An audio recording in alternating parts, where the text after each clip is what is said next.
પાટી શહેરના ચીવલ રોડ ઉપર બે આખલાઓ યુદ્ધે ચડ્યા. લોકોએ છોડાવવા ભારે કર્યા પ્રયત્ન. થોડા સમય માટે વાહન ચાલકોએ પણ વાહનો થોભાવવા પડ્યા હતા. પાટી શહેરના ચીવલ રોડ પર બે આખલાઓ વચ્ચે થયેલા યુદ્ધને પગલે રસ્તા પર પસાર થતા લોકોને ભારે મુશ્કેલીનો સામનો કરવો પડ્યો હતો. રસ્તા પર ગાડી ચાલકોને પણ ગાડીઓ થોભાવવા પડી હતી, કારણ કે આ ઘમાસાણ યુદ્ધ વચ્ચે પસાર થવું અશક્ય હતું. સ્થાનિક લોકોએ યુદ્ધે ચડેલા બે આખલાઓને છૂટા પાડવા માટે ભારે પ્રયત્ન કર્યા હતા. પાટી શહેરના ચીવલ રોડ પર મંગળવારના રોજ સવારે 11 વાગ્યે લોકો રોજિંદા કામકાજ માટે આ માર્ગે પસાર થઈ રહ્યા હતા, ત્યારે આકસ્મિક રીતે બે આખલા રસ્તા વચ્ચે આવી ગયા હતા અને એકબીજાના ઉપર યુદ્ધ ચડ્યા હતા.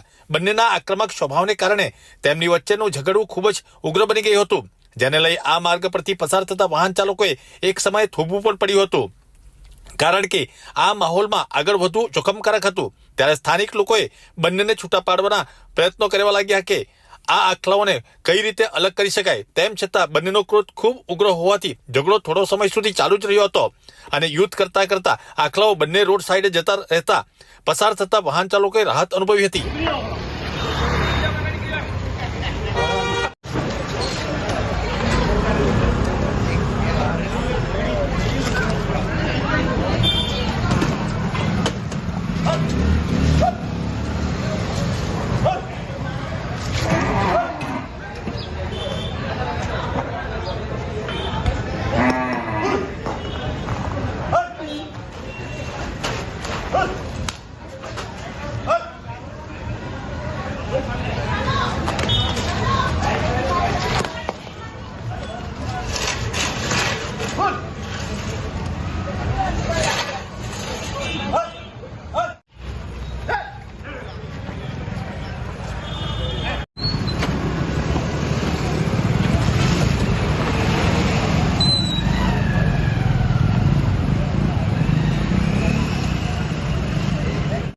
પથારી કરી રાખે ભાઈ, નીકળી જા આ બાજુ, પથારી જગત આગળ